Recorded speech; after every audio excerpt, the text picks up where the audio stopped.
മാധ്യമ മുതലാളി അല്ലെങ്കിൽ മാധ്യമത്തിന്റെ മാനേജ്മെന്റ് എന്താണോ അവർ നൽകുന്ന സ്വാതന്ത്ര്യത്തെ അടിസ്ഥാനപ്പെടുത്തിയാണ് മാധ്യമ പ്രവർത്തനന്റെ സ്വാതന്ത്ര്യം നിൽക്കുന്നത്. അതല്ല അങ്ങനെയല്ലാന്നൊക്കെ നമുക്ക് പറയാമെങ്കിലും സത്യം യഥാർത്ഥത്തിൽ അങ്ങനെയാണ്. മാതൃഭൂമി ന്യൂസിൻ്റെ റീജിയണൽ ചീഫായ മാർഷൽ സെബാസ്റ്റ്യൻ്റെ വാക്കുകളാണ് പ്രേക്ഷകർ കേട്ടത്. അദ്ദേഹം പറയുകയാണ്, ഒരു മാധ്യമപ്രവർത്തകൻ്റെ സ്വാതന്ത്ര്യം എന്നത് ആ മാധ്യമപ്രവർത്തകൻ ജോലി ചെയ്യുന്ന മാധ്യമ സ്ഥാപനത്തിൻ്റെ മാനേജ്മെൻറ്റെയോ അല്ലെങ്കിൽ മാധ്യമ സ്ഥാപനം മുതലാളിയോ ആ സ്വാതന്ത്ര്യത്തെ എങ്ങനെ നിർവചിച്ചിരിക്കുന്നു അതിനെ അടിസ്ഥാനപ്പെടുത്തിയായിരിക്കുമെന്നാണ് അദ്ദേഹം പറയുന്നത്. അല്ലാതെ മാധ്യമ സ്വാതന്ത്ര്യം എന്ന് അല്ലാതെ പറയാൻ ഒരുപാട് പേർക്ക് താല്പര്യമുണ്ടെങ്കിലും അതല്ല യാഥാർത്ഥ്യമെന്നും അദ്ദേഹം ചൂണ്ടിക്കാട്ടുന്നുണ്ട്. വളരെ നിർണായകമായിട്ടുള്ള ചർച്ച ചെയ്യേണ്ട ഒരു കാര്യമാണ് മാർഷൽ സെബാസ്റ്റ്യൻ അവിടെ സംസാരിക്കുന്നത്.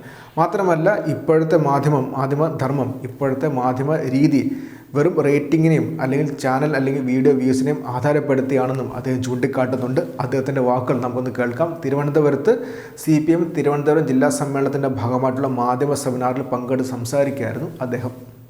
ജില്ലാ സമ്മേളനത്തിന്റെ ഭാഗമായിട്ട് ഒരു മാധ്യമ സെമിനാർ സംഘടിപ്പിക്കുമ്പോൾ അതിന് മാധ്യമ വർത്തമാനം എന്ന പേര് സ്വാഭാവികമായിട്ടും രണ്ട് രീതിയിലാണ് എനിക്കതിനെ കാണാൻ സാധിക്കുന്നത്. ഒന്ന് മാധ്യമങ്ങളുടെ വർത്തമാനവും മറ്റൊന്ന് മാധ്യമങ്ങൾ ഇപ്പോൾ ജനങ്ങൾക്ക് നൽകുന്ന വർത്തമാനം.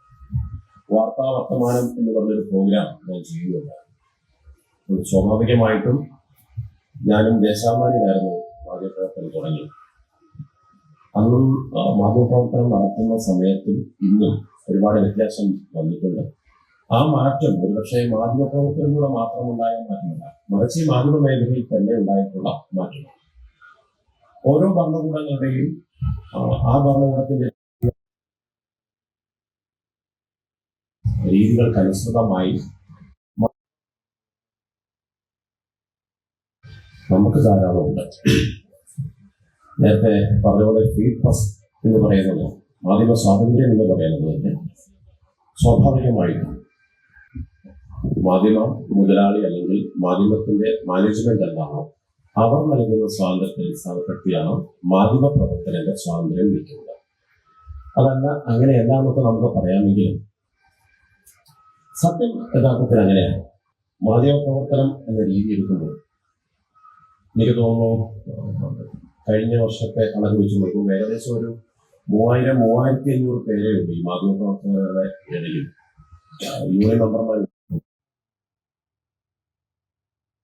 വിഭാഗമാണ്, വളരെ കുറവാണ്, സാധാരണ ഇതുപോലെയല്ല. അപ്പോൾ ഈ വിഭാഗത്തിന് വാർത്തകൾ റിപ്പോർട്ട് ചെയ്യുമ്പോൾ അതിന് വലിയ മാറ്റമുണ്ടായി. ആ മാറ്റം മുതിർന്ന മാധ്യമപ്രവർത്തകർ രാഷ്ട്രീയമായ രീതിയിലാണ് കാണുന്നതെങ്കിൽ പിന്തുണക്കാർ ആ വാർത്തകളെ കാണുന്നത് മാർക്കറ്റിന്റെ അടിസ്ഥാനത്തിലാണ്. നേരത്തെ സൂചിപ്പിച്ച ഒന്നുകിൽ സർക്കുലേഷൻ അല്ലെങ്കിൽ ബാക്ക് റേറ്റിംഗ്, ഇതിന്റെ അടിസ്ഥാനത്തിൽ മാത്രം മാധ്യമ പ്രവർത്തനത്തെ കാണുന്ന ഒരു കാലഘട്ടമുണ്ട്. ആ കാലഘട്ടത്തിൽ കൂടെ മാത്രമേ മാധ്യമ പ്രവർത്തകന്റെ പേര് ഒരു ഷോ അല്ലെങ്കിൽ മാധ്യമ പ്രവർത്തകനെ പ്രധാന ആങ്കറെ എടുത്ത് ഒരു എന്റർടൈൻമെന്റ് ആക്കി ഇൻഫർമേഷൻ കൊടുക്കുക എന്നുള്ള രീതി, വാർത്ത വിനോദവും വിജ്ഞാനവും എന്നുള്ള പഴയ മുദ്രാവാക്യങ്ങളൊക്കെ മാറ്റിയിട്ട് തികച്ചും കച്ചവടപരമായ രീതിയിലേക്ക് മാത്രമേ സമീപിക്കുന്നുള്ളൂ എന്നുള്ളതൊരു യാഥാർത്ഥ്യമാണ്. നേരത്തെ രാമചന്ദ്രൻ സൂചിപ്പിച്ച പോലെ തന്നെ സ്വയംഭരണ രീതിയിൽ തന്നെ ഞാനും ഇതിനെ കാണുന്നു. കാരണം മാധ്യമ പ്രവർത്തകർക്ക് പല രീതിയിൽ ഈ പ്രശ്നം വന്നിട്ടുണ്ടാകാം.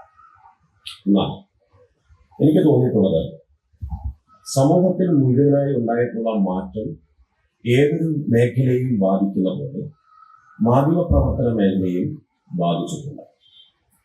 അത് സമൂഹത്തിലെ രാഷ്ട്രീയ പ്രസ്ഥാനങ്ങൾക്ക് വന്നിട്ടുള്ള മാറ്റവും ഭരണകൂടങ്ങൾക്ക് വന്നിട്ടുള്ള മാറ്റവും നിയമസംഹിതയിൽ വന്നിട്ടുള്ള മാറ്റവും എല്ലാം കൂടെ ചേർന്ന് തന്നെ മാത്രമേ മാധ്യമ പ്രവർത്തന രീതിയിൽ മാറ്റമുണ്ടാവുകയുള്ളൂ. അല്ലാതെ ഒരു വിഭാഗം മാത്രം പെട്ടെന്ന് ഒരു മാറ്റത്തിലേക്ക് വരികയില്ല.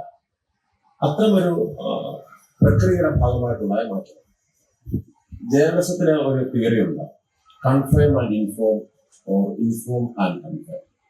ഏതെങ്കിലും ഒരു കാര്യം കൃത്യമായി നിങ്ങൾ ഉറപ്പാക്കിയതിന് ശേഷം അത് ലോകത്തെ അറിയിക്കുക, അതാണ് കൺഫേം ആൻഡ് ഇൻഫോം. കാലം മാറിയപ്പോൾ ആദ്യമേ കിട്ടുന്നത് എന്തും ഇൻഫോം ചെയ്യുക, അതിനുശേഷം മതി നമ്മൾ അത് കൺഫേം ചെയ്യുന്നു. അത് സത്യമാണോ ഇല്ലയോ എന്നുള്ള കാര്യമൊക്കെ കൺഫേം ചെയ്യുന്നത് അതിനുശേഷമായിരിക്കും എന്നുള്ളതാണ്. അപ്പോൾ ആ ഒരു രീതി വരുമ്പോൾ എന്തുകൊണ്ടാണ് അത്തരം ഒരു രീതിയിലേക്ക് മാധ്യമപ്രവർത്തനം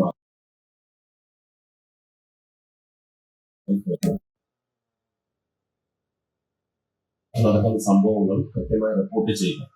റിപ്പോർട്ടറാണ് മാധ്യമ ലോകത്തെ കുലപതി എന്ന് വിശ്വസിച്ചു. എന്നാൽ ഇന്ന് മാറി എന്ന് പറയുന്നത് പ്രേക്ഷകരും മാറിയിരുന്നു. ഏത് വാർത്ത നമ്മൾ കൊടുക്കണം എന്ന് ചോദിക്കുമ്പോൾ അത് പ്രേക്ഷകന് ഇഷ്ടപ്പെട്ട വാർത്ത കൊടുക്കണം എന്ന് മാർക്കറ്റ് നമ്മളോട് പറയുമ്പോൾ ആ വാർത്ത ചെയ്യാൻ നിർബന്ധിതരാകുന്ന ഒരു വിഭാഗമായി മാത്രമേ ഞാൻ മാധ്യമപ്രവർത്തകരെ കാണുന്നുള്ളൂ.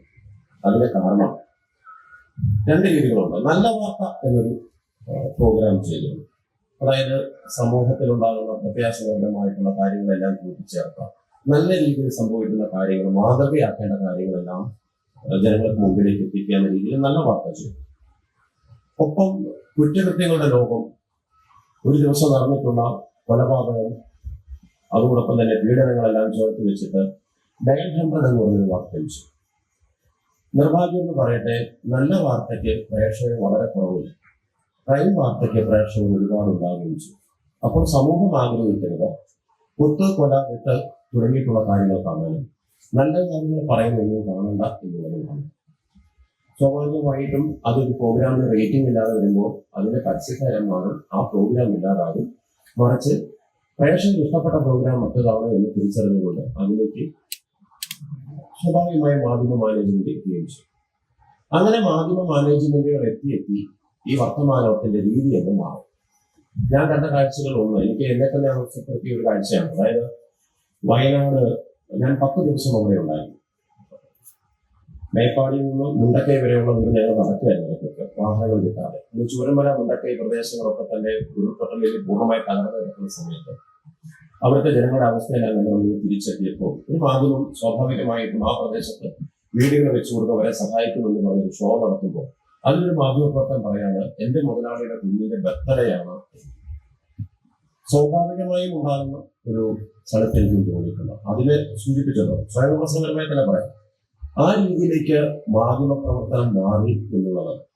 അത് മാനേജ്മെന്റുകളുടെ താല്പര്യത്തിന് വേണ്ടിയും അവരുടെ രാഷ്ട്രീയം നടപ്പാക്കാൻ വേണ്ടിയിട്ടുമാണ് എന്നുള്ളതാണ് സത്യം. എന്നാൽ അങ്ങനെയുള്ള മുതലാളിമാരുടെ കൂടെ നമ്മൾ നിൽക്കാമോ, നമുക്ക് സ്വന്തമായി മാറി നിൽക്കുമോ എന്ന് ചോദിച്ചു കഴിഞ്ഞാൽ അത് ബുദ്ധിമുട്ടാണ്.